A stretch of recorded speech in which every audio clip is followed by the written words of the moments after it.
देखो ये जितनी भी चीज़ें हैं ना उसको बार बार प्रैक्टिस करो, वेन डायग्राम के हेल्प से प्रैक्टिस करो, खुद से प्रैक्टिस करो, तब जाके चीज़ें समझ में आएगी। ठीक है, चलिए तो अब जो है वेन डायग्राम का थोड़ा सा हेल्प लेना पड़ेगा, लेकिन हम कह सकते हैं पूरा हेल्प नहीं लेंगे। हमको बनाना है सबसे पहले ये यूनिवर्सल सेट, ये है यूनिवर्सल सेट, तो ये आप बना दो, ये आप बना दो, यूनिवर्सल सेट हो गया। एक ए सेट बनाएंगे, तो ए सेट के अंदर क्या दिख रहा है, ए सेट के अंदर दिख रहा है 2 4 6 8, और बी सेट के अंदर दिख रहा है 2 3 5 7। दोनों में कॉमन क्या है, ए और बी में 2 कॉमन है। तो अगर 2 कॉमन है तो 2 को हम कुछ इस तरह से बनाएंगे कि 2 बीच में आ जाए, और ए सेट को हम ये लिख दिए मान के चलो, और बी सेट को ये लिख दिए। बाद बाकी ए जो में बचा जो है वो 4 है, 6 है, 8 है, और बी सेट के अंदर बचा वो 3 है, 5 है और 7 है। हो गया। यूनिवर्सल सेट जो होता है वो ऐसा सेट होता है जिसमें कि ये आएगा पूरा, तो पूरा जो आएगा उसमें हम देख रहे हैं कि क्या क्या छूट रहा है। ए ममता उधर चली जाओ, ये 1 हो गया, इसमें नहीं आ रहा है तो उसको हम यहाँ लिख देंगे। 2 हो चुका है, 3 हो चुका है, 5 हो चुका है, 6 हो चुका है, 7 हो चुका है, 8 हो चुका है, 9 बचा हुआ है, तो 9 भी यहाँ आएगा। अब देखो LHS वाला पार्ट, हमको क्या करना था, यही ना प्रूफ करना था कि A यूनियन B का कंप्लीमेंट जो होगा वो A complement intersection B complement होगा, यही वेरीफाई करना था हमें। तो सबसे पहले जब हम LHS का पार्ट उठाएंगे तो सबसे पहले हमको जाना है A यूनियन B के कंप्लीमेंट पे, तो फर्स्ट हम जाएंगे, फर्स्ट हम निकालेंगे A यूनियन B केवल। तो ज़रा बताओ A यूनियन B क्या होगा। A यूनियन B का मतलब हुआ ऐसा सेट जिसमें A का और B का सारा एलिमेंट हो। तो इसका मतलब ले लो 2 होगा, 2 होगा, 3 होगा, नहीं तो लगातार नहीं लिखना चाहते हो तो टेंशन मत लो, टेंशन मत लो। तुम एक काम करो, जो दिख रहा है ना उसमें वही लिखो। डायरेक्ट दिख रहा है 4 दिख रहा है, 6 दिख रहा है, 8 दिख रहा है, 2 दिख रहा है, 3 दिख रहा है, 5 दिख रहा है, 7 दिख रहा है। लगातार नहीं लिखेंगे क्या दिक्कत है, सारा का सारा तो लिख ही लिए। 4 6 8 2 3 5 7, तो यूनियन का मतलब यही होता है कि ए और बी के अंदर सारा एलिमेंट जो है वो ले लीजिए। अब आ जाइए कि ए यूनियन बी अगर ये आ चुका है तो ए यूनियन बी का कंप्लीमेंट क्या होगा। ए यूनियन बी का कंप्लीमेंट का मतलब क्या होता है कि इसके अंदर जो एलिमेंट आए हैं उसको छोड़ देना है केवल। तो इसके अंदर जो एलिमेंट है 4 6 8 2 3 5 7, तो किससे छोड़ना है, यूनिवर्सल सेट से, यूनिवर्सल जो सेट दिया है उससे। तो अगर बताइए कि 4 6 2 3 5 7 8 छोड़ोगे तो 1 और 9 बचेगा कि नहीं बचेगा। तो ये 1 और 9 बचा, मतलब LHS हमारा आ चुका है। अब RHS पे आते हैं, तो RHS हमारा है A complement intersection B complement. तो सबसे पहले हम क्या करते हैं कि हम A इंटरसेक्शन निकालते हैं, A कंप्लीमेंट निकालते हैं। तो A कंप्लीमेंट का मतलब तुम खुद जानते हो कि A सेट को छोड़ के जो वो लिखा गया है उसमें A वाले पार्ट को, A वाला घेरा को छोड़ देना है। तो A वाला घेरा को छोड़ोगे तो 3 5 7 1 9 बचेगा। तो 3 5 7 1 9। क्या ये बात समझ में आया कि A कंप्लीमेंट में ये आएगा। अब जरा देखते हैं कि B कंप्लीमेंट में क्या आएगा।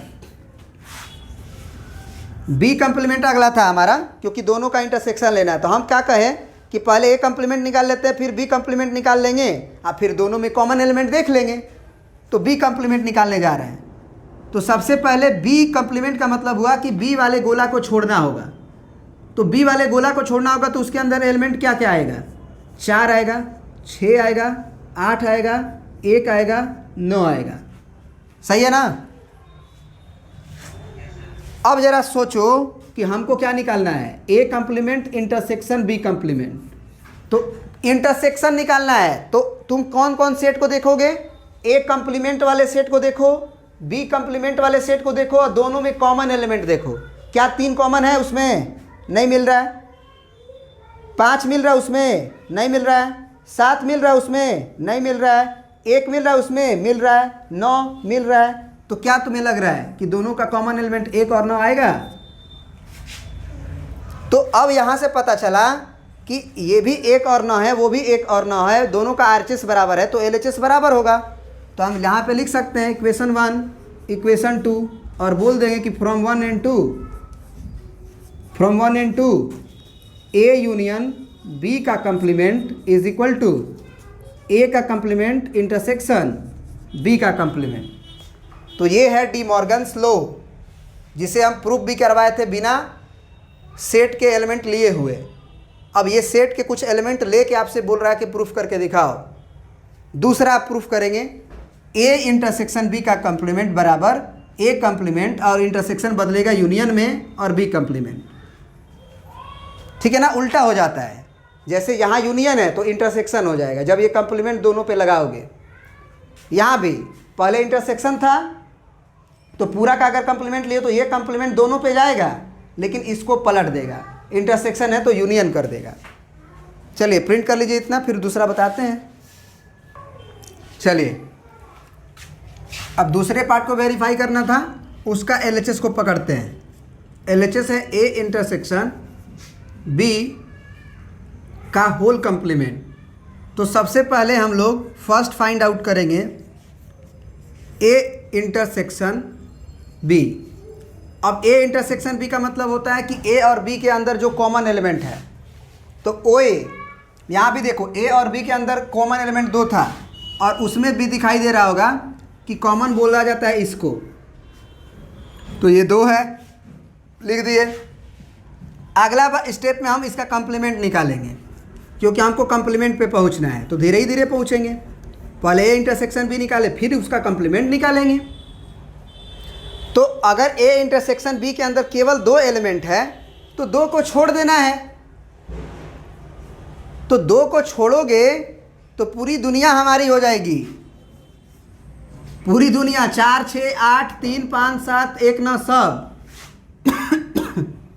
तो लिख दो 4, 6, 8, 3, 5, 7, 1, 9।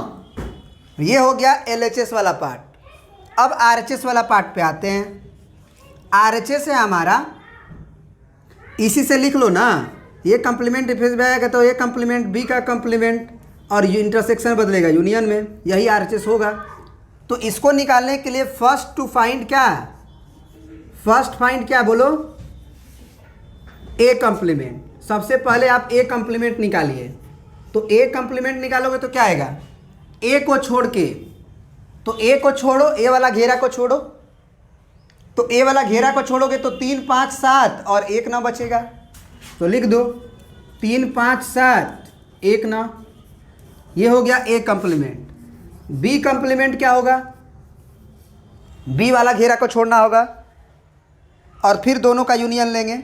अलग अलग पहले कंप्लीमेंट निकाल लिए, तो B कंप्लीमेंट माने B का घेरा को छोड़ेंगे।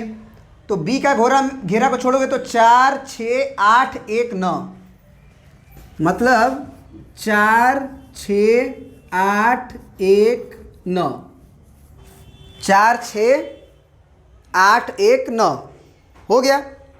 अब हमको क्या निकालना था, इसका अलग अलग निकाल लिए, यूनियन निकालना था। तो now A complement union B complement. तो यूनियन का मतलब होता है कि कोई भी छूटना नहीं चाहिए, A और B का सारा एलिमेंट ले लेना है। तो अगर सारा का सारा एलिमेंट ले लेना है तो कोई छूटना नहीं चाहिए। तो पहला सेट का पूरा एलिमेंट लिख ना लो, पहला सेट का पूरा एलिमेंट लिख लो, क्योंकि छोड़ना तो है ही नहीं है इसका। तो 3, 4, 7, 1, 9, 3, 4, 7, 1, 9। ये लिखने के बाद दूसरा जब लिखने जाएंगे तो देखेंगे कि हम 4 लिख चुके हैं कि नहीं, तो लिख चुके हैं, तो 4 को नहीं लिखेंगे। 6 नहीं लिखे हैं तो 6 को लिखेंगे। फिर 6 के बाद 8 लिख चुके हैं, नहीं लिखे हैं तो 8 को भी लिखेंगे। फिर 8 के बाद 1 है, 1 को लिख चुके हैं तो हाँ लिख चुके हैं। फिर 9 को भी लिख चुके हैं। तो क्या हम सारा एलिमेंट लिख चुके हैं? तो A complement union B complement में जो सेट आ रहा है वो 3 4 7 1 9 6 8 आ रहा है, और ए इंटरसेक्शन बी कंप्लीमेंट भी ये आ रहा है। तो आपको देखने में बस लग रहा होगा कि अलग आ रहा है, जबकि वो सब दोनों सेम है, क्योंकि 4 इसमें भी है, 4 इसमें भी है, 4 पे टिक कर लो। 6 इसमें भी है, 6 इसमें भी है, कर लो टिक। 8 है इसमें, 8 भी है इसमें। 3 है इसमें, 3 भी है इसमें। 5 है इसमें, 5 किधर गया? 5 नहीं लिखे हैं क्या जी? इसका 5 छूटा हुआ है, देखो। 3 के बाद डायरेक्ट हम 4 कहाँ से लिख दिए हैं? 3 के बाद हमको 5 लिखना चाहिए ना।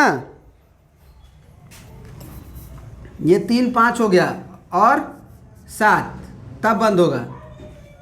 मतलब दोनों में सारे एलिमेंट मिल रहे हैं, तो लिख देंगे कि from equation 1 and equation 2 A intersection B, E intersection B का जो कंप्लीमेंट होगा A complement union B complement होगा। आप देख लेना, दोनों एकदम हूबहू सारे एलिमेंट मिल रहे होंगे, ठीक ना।